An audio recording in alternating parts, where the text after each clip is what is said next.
The Xenoblade Chronicles series started way back in 2010 on the Wii, continuing with 2 other games within the franchise, with the latest recently coming out in early December of 2017. Xenoblade Chronicles 2, although ending in a 2, isn't necessarily a sequel. I would attribute all of the games in this franchise similar to the Final Fantasy series, in that each game is related to each other, but only in certain things like some names and themes, and Xenoblade Chronicles 2 is no different. These games are extremely expansive, with huge, unique, breathtaking worlds and tons of content, accompanied with interesting and unique gameplay, with stories that could rival any game. So join me on this adventure as I explain why Xenoblade Chronicles 2 is close to being a masterpiece.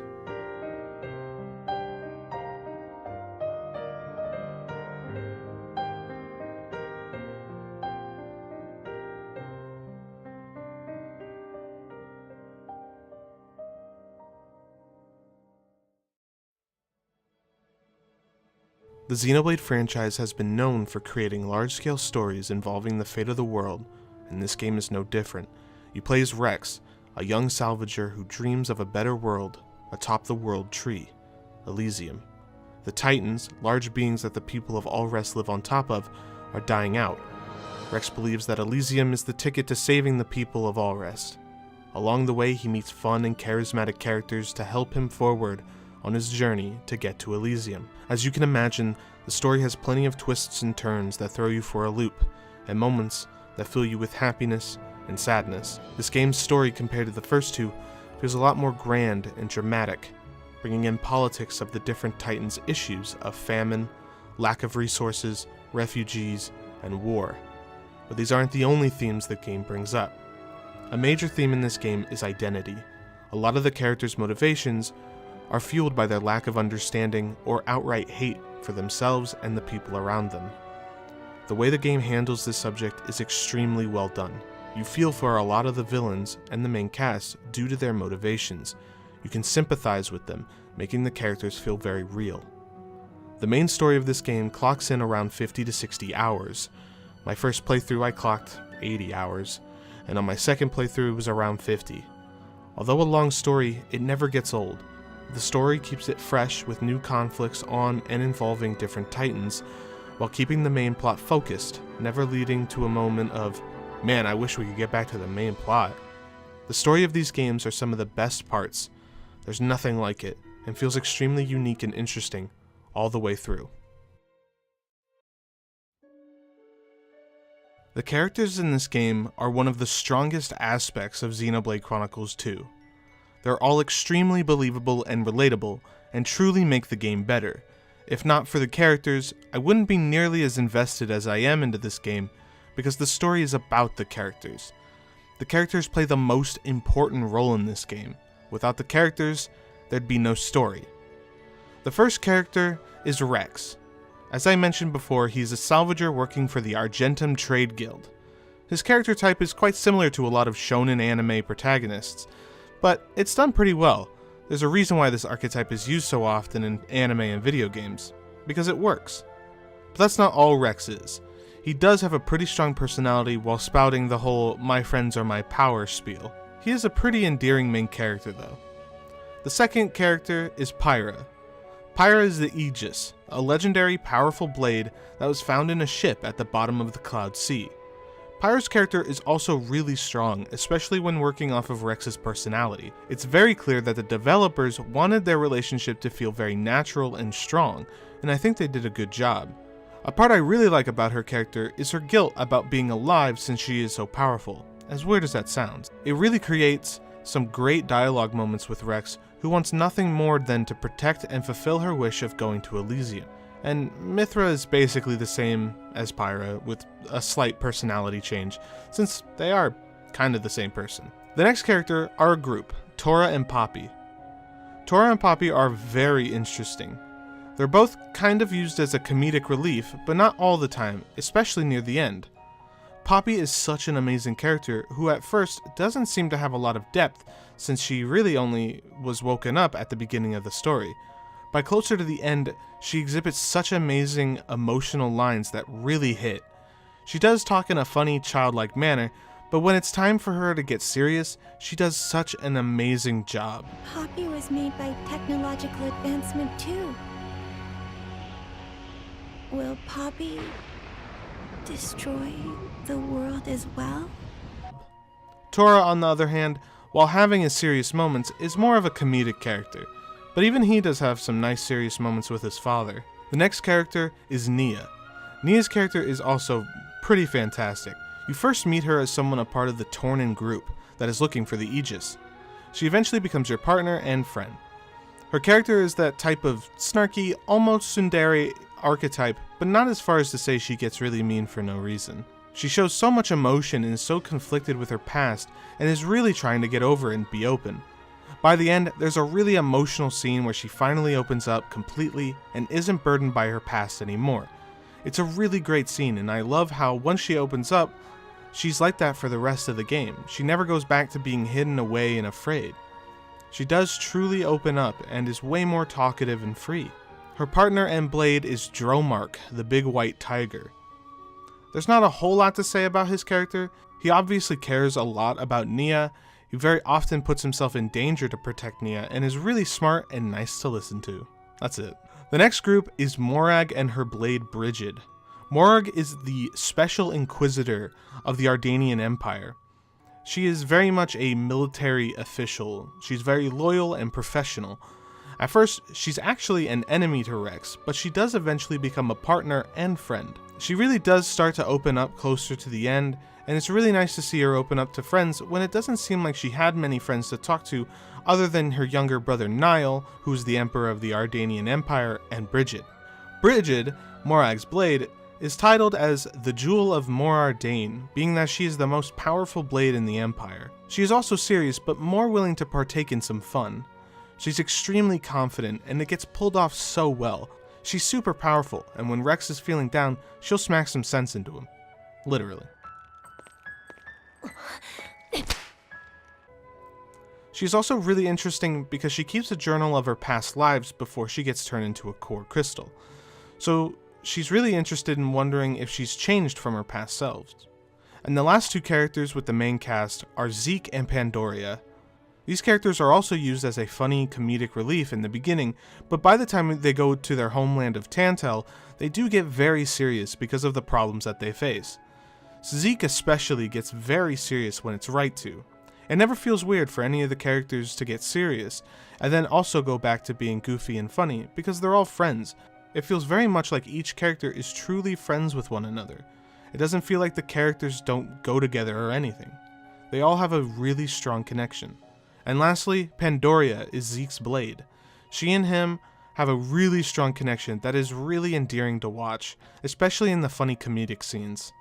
The main villains of this game are Jin and Malos. I really like these characters.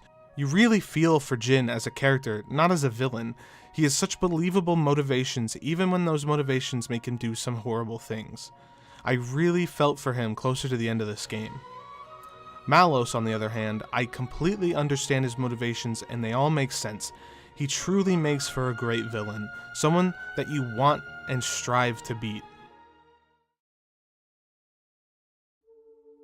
So there are multiple issues that people have with the characters in this game.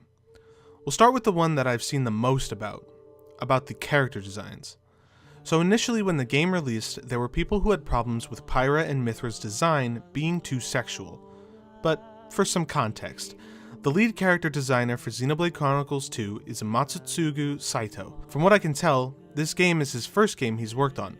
His previous works are from the anime industry. He designed Captain Earth, he was the character designer for Cyborg 009 Call of Justice movie, he designed the Eruka 7 High Evolution movie, the Expelled from Paradise movie, and the Napping Princess movie. He's worked on some pretty big name projects, most notably Captain Earth and Eruka 7, but the main issue people have with him is that he is a hentai artist. He has drawn porn before, and still probably does. People didn't like him working on the character designs for this game. Most people point out Pyra and Mithra's designs being too sexual. Some people even went as far to say that because he's drawn porn in the past, that him designing characters for this game was a bad idea. I personally disagree. Just because someone draws porn doesn't mean that they can't create great characters, like all of the cast in Xenoblade Chronicles 2. The main example I would point out is the creator of Ghost in the Shell, arguably one of the most influential animes in history. All of the character designs look great to me, although Pyra's design could have been toned down a bit. Her outfit just kinda looks weird and doesn't really fit with the other designs, which might have been the point. She is a legendary blade who is supposed to stick out, but at the same time, who am I to demand the original vision of the characters to change? If that's what Saito wanted, who am I to tell him to change it? Now you can just not like the design, and that's fine, but to say that because he's drawn porn in the past means he shouldn't be allowed to design characters like these is dumb. Saito did a blog post explaining how he designed the main characters, and this was his reasoning for Pyra and Mithra's design. When designing Pyra, we wanted her to be a protective presence for Rex, so we envisioned her as a flame with a passionately burning core, but at the same time, we also designed her to evoke a certain sense of incompleteness as a way of reflecting the existence of Pyra's other form, Mithra. That's one reason the glowing areas on her back are not horizontally symmetrical, and why we partially removed the back of her outfit and cloak. At any rate, that's his reason for creating a character that looks the way it does. Now, if that doesn't sound like a good justification for her design, you don't have to accept that. I just felt like I needed to have this here. The director for Xenoblade Chronicles 2, Tetsuya Takahashi, did mention that with this game he wanted to go for a more anime feeling, thus why he asked Saito to be the lead character designer. The next issue I want to bring up is probably the biggest issue people and myself have, and that is the voice acting in this game. A lot of people do not like the English dub for this game. You do have the option to play the game in Japanese though, so that's good for people who like that more. My personal opinion is that the game's voice acting is pretty good. The English voice acting is good for 90% of the time, but it misses on the important emotional scenes. It's very clear that whoever was in charge of these voice actors and actresses wasn't doing a good job with directing them. It's also very clear that they didn't have a lot of context for some lines. I 100% do not blame the voice actors for some of the shoddy delivery. It's up to the directors of localization to direct them for the best performances that they can get. But sadly, it wasn't there. I love the English voice acting. It adds a layer of depth to the world, giving each Titan different accents and dialects. Not to mention, not many games have a full European cast.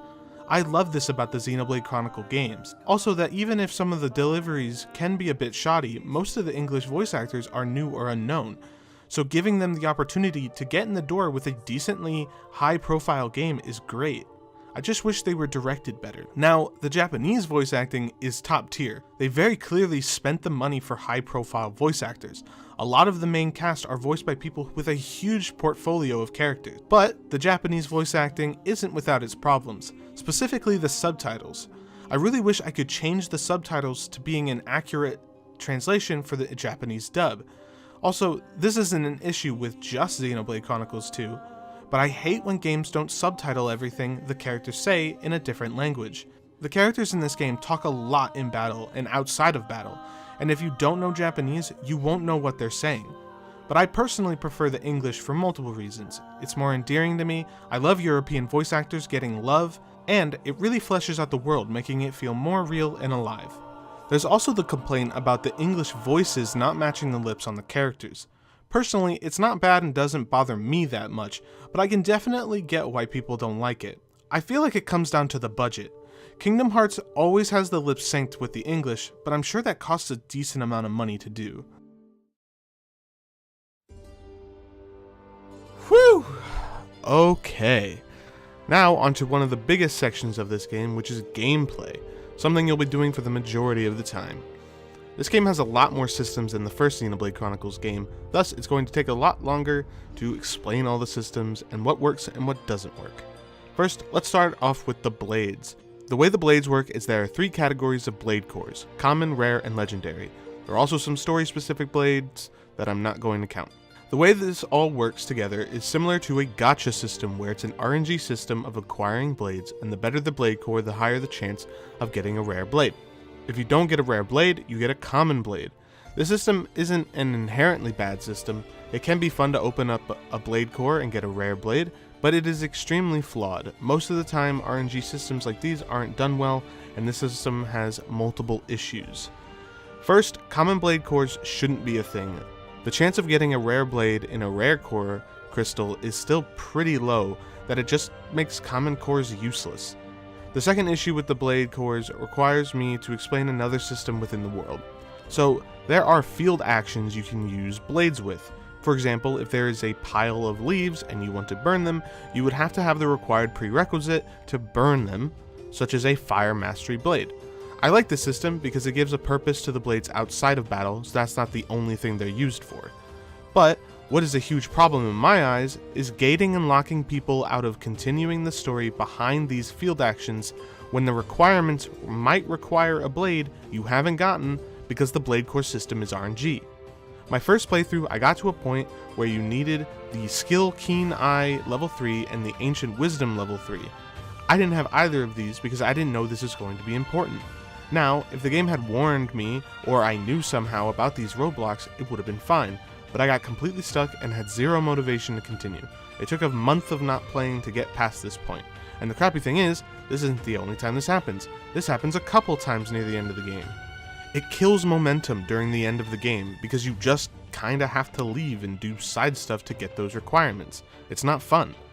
But other than that, the blade core system does have redeeming qualities, and the field actions are a good idea to have a purpose for blades outside of fighting. That transitions quite well into the combat of this game. The Xenoblade Chronicle games have always had this type of auto-attack positional type of gameplay. So the basics are, if you're standing still, you do 3 auto-attacks, and then that repeats. When you move, you stop attacking, which is new in this game. You use the blades you unlock, and all of the blades have different elements which adds to strategy. Each blade has a set of 4 blade moves it can do. Some blades are healing, some are attacking, some are defense. There are blade combos, which are moves that you command your teammates into using that are elemental based, which can lead to a big elemental attack, which will put an orb on that enemy of that element. Damage with that element will be reduced, but you can use a chain attack. You and all of your teammates will attack together, and if you break the orb, you can go for a second round of chain attack with increased damage. That's the basic of combat. There are some more things like toppling, launching, and smashing combos you can do to enemies. You can also hold up to 3 blades and switch them at will as long as the timer is gone. Needless to say, there are a lot of systems to have fun playing around with in this game. My favorite is probably amassing 2 or 3 orbs around a big tough enemy and then just destroying that enemy with a chain attack. Now, criticism I've seen is that the gameplay is boring because it's mainly auto attacks. I don't agree with this, in this game anyway, since you can cancel the full auto attack after you hit once to reset the 3-hit combo, and if you keep doing that, you attack faster. I initially saw this during a speedrun of this game, but the game does tell you about it. You also don't have to play as Rex during gameplay. The great thing about Xenoblade Chronicles is that you can play as any character in your party. They all have different abilities and movesets. I do think Xenoblade Chronicles 2's gameplay is the perfect evolution of the system it's been improving on since the first one.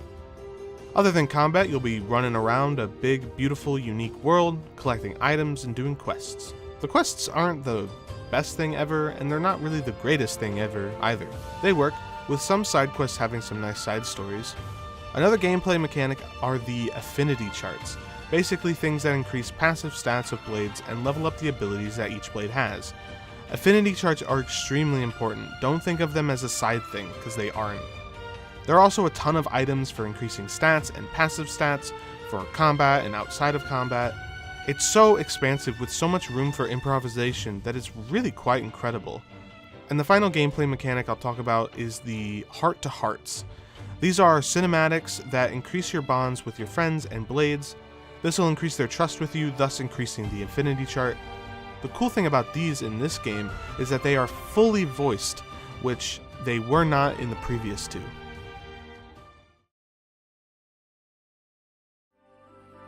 So this section will probably be the shortest, but it is still very important. That's right, I'm talking about Xenoblade Chronicles 2's music. In my personal opinion, the Xenoblade Chronicle games have some of the best soundtracks in gaming history. Now, I'm not a music major, so I can't tell you how technically impressive these tracks are, and I'm sure you can listen to them and hear how great they are, but the most important thing for video game soundtracks is the context in which we hear them. Playing a game and hearing the soundtrack will always be a better experience than just listening to that soundtrack. You get the feeling, the environment, the gameplay, all combining for the perfect environment for the music appreciation. The Xenoblade Chronicle 2 music is some of the best in the biz, from the rainy, whimsical sounds of Araya,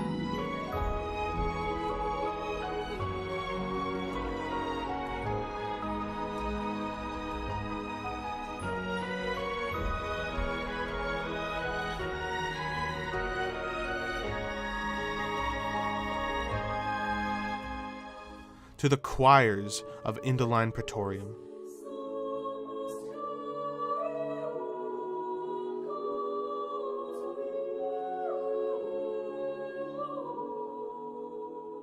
Not to mention the sick fucking guitar solos in a lot of the tracks.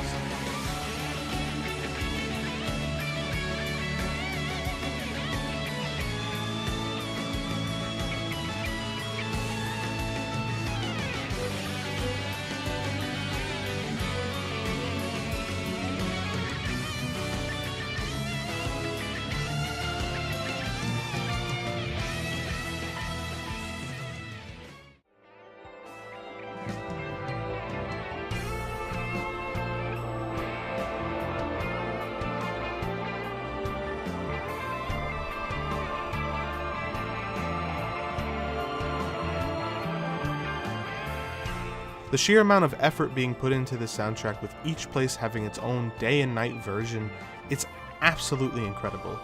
These games wouldn't be complete without them, and you are doing yourself a disservice for just listening to it. You need to play with it.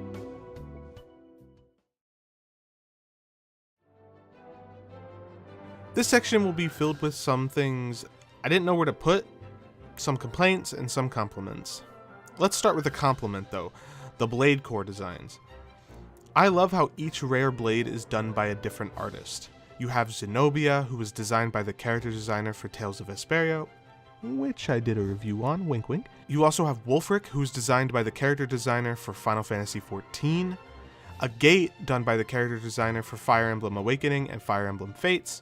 Perun was done by Takahiro Kimura, who was the character designer and chief animation director for Code Geass, a great show, and Corvin, who was designed by the character designer for Sword Art Online.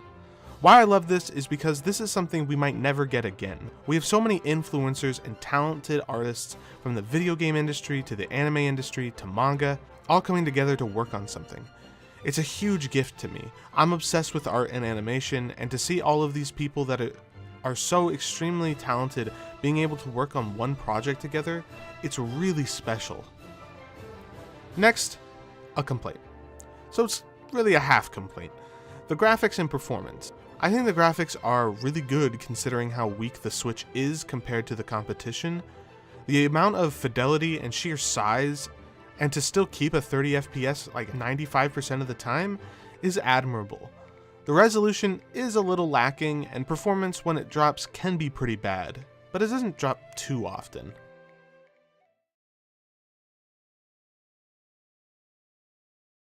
So I hope this video explained why I love these games. They mean so much to me. They aren't perfect, nothing is, but Monolith Soft puts their heart and souls into these games, and it shows. Every inch of these games inspire me to try harder for something I care about. I care about this. Xenoblade Chronicles 2 marks a new beginning for Monolith Soft.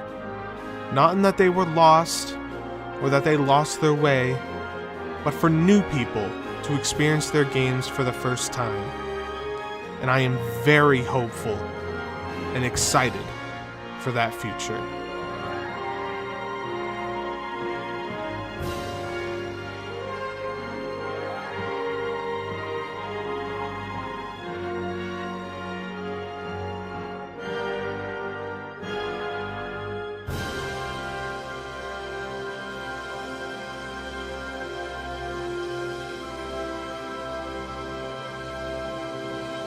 Thank you for watching.